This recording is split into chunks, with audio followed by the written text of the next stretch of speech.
భయం లేని స్త్రీ ఎక్కడైనా ఎప్పుడైనా ఎలాగైనా మాట్లాడుతుంది. దేవుని స్తోత్రం. భయభక్తులు కలిగిన స్త్రీ మాట్లాడే ముందు ఆలోచిస్తుంది. దేవుని స్తోత్రం.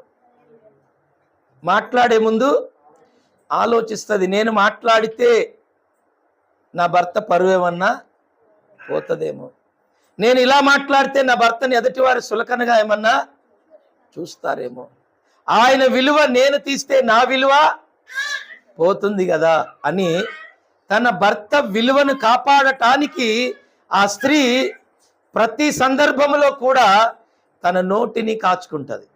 ఏం కాచుకుంటుంది? నోరు. బైబిల్ ఏమంటుంది? జీవమును మరణమును నీ నాలుక వశం.